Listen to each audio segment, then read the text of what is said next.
Good evening, my fellow Americans. First, I should like to express my gratitude to the radio and television networks for the opportunities they have given me over the years to bring reports and messages to our nation. My special thanks go to them for the opportunity of addressing you this evening. 3 days from now, after half a century in the service of our country, I shall lay down the responsibilities of office as, in traditional and solemn ceremony, the authority of the presidency is vested in my successor. This evening, I come to you with a message of leave-taking and farewell, and to share a few final thoughts with you, my countrymen.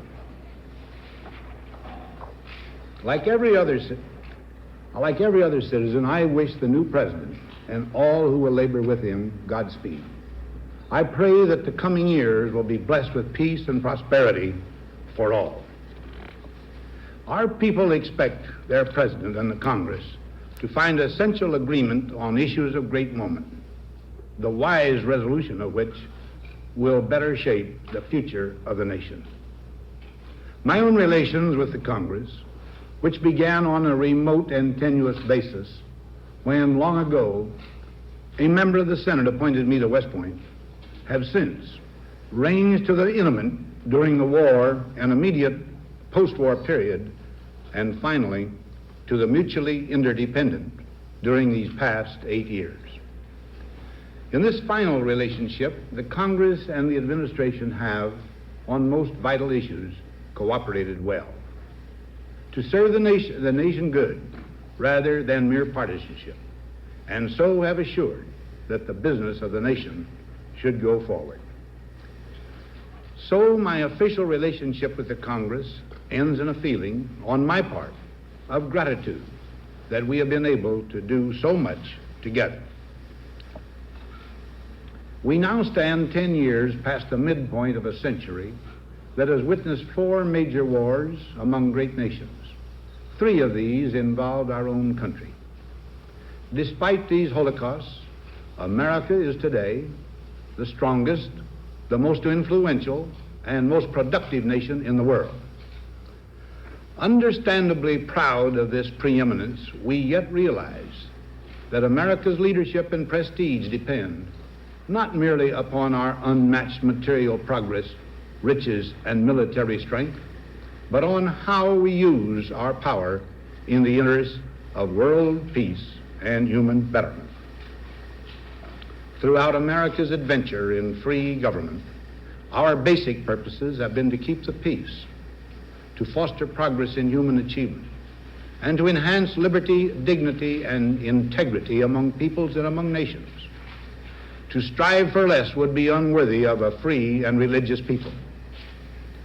Any failure traceable to arrogance or our lack of comprehension or readiness to sacrifice would inflict upon us grievous hurt, both at home and abroad. Progress toward these noble goals is persistently threatened by the conflict now engulfing the world. It commands our whole attention, absorbs our very beings. We face a hostile ideology, global in scope, atheistic in character, ruthless in purpose, and insidious in method. Unhappily, the danger it poses promises to be of indefinite duration. To meet it successfully, there is call for not so much the emotional and transitory sacrifices of crisis, but rather those which enable us to carry forward steadily, surely, and without complaint, the burdens of a prolonged and complex struggle with liberty, the stake. Only thus shall we remain, despite every provocation, on our charted course toward permanent peace and human betterment. Crises there will continue to be. In meeting them, whether foreign or domestic, great or small, there is a recurring temptation to feel that some spectacular and costly action could become the miraculous solution to all current difficulties. A huge increase in newer elements of our defenses, development of unrealistic programs to cure every ill in agriculture, a dramatic expansion in basic and applied research. These and many other possibilities, each possibly promising in itself, may be suggested as the only way to the road we wish to travel. But each proposal must be weighed in the light of a broader consideration, the need to maintain balance in and among national programs. Balance between the private and the public economy. Balance between the cost and hoped for advantages. Balance between the clearly necessary and the comfortably desirable. Balance between our essential requirements as a nation and the duties imposed by the nation upon the individual.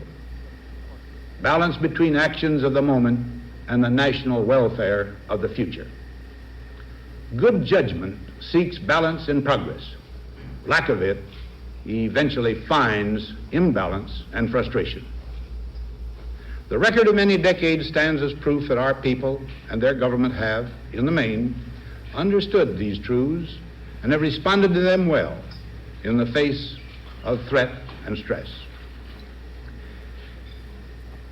But threats, new in kind or degree, constantly arise. Of these I mention two only. A vital element in keeping the peace is our military establishment. Our arms must be mighty, ready for instant action, so that no potential aggressor may be tempted to risk his own destruction. Our military organization today bears little relation to that known of any of my predecessors in peacetime, or indeed by the fighting men of World War II or Korea. Until the latest of our world conflicts, the United States had no armaments industry. American makers of plowshares could, with time and as required, make swords as well. But we can no longer risk emergency improvisation of national defense. We have been compelled to create a permanent armaments industry of vast proportions. Added to this, 3.5 million men and women are directly engaged in the defense establishment. We annually spend on military security alone more than the net income of all United States corporations. Now, this conjunction of an immense military establishment and a large arms industry is new in the American experience. The total influence, economic, political, even spiritual, is felt in every city, every state house, every office of the federal government. We recognize the imperative need for this development, yet we must not fail to comprehend its grave implications. Our toil, resources, and livelihood are all involved. So is the very structure of our society. In the councils of government, we must guard against the acquisition of unwarranted influence, whether sought or unsought, by the military-industrial complex. The potential for the disastrous rise of misplaced power exists and will persist. We must never let the weight of this combination endanger our liberties or democratic processes. We should take nothing for granted.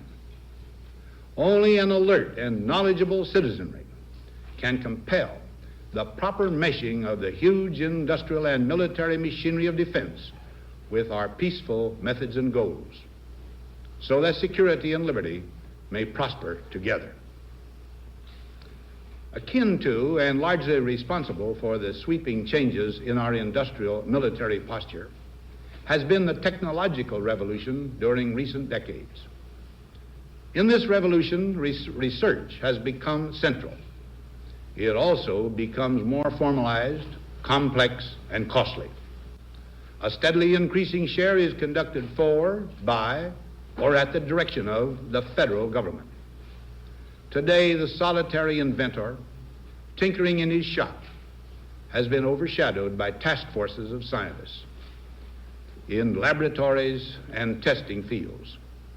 In the same fashion, the free university, historically the fountainhead of free ideas and scientific discovery, has experienced a revolution in the conduct of research. Partly because of the huge costs involved, a government contract becomes virtually a substitute for intellectual curiosity. For every old blackboard, there are now hundreds of new electronic computers. The prospect of domination of the nation's scholars by federal employment, project allocations, and the power of money is ever present and is gravely to be regarded. Yet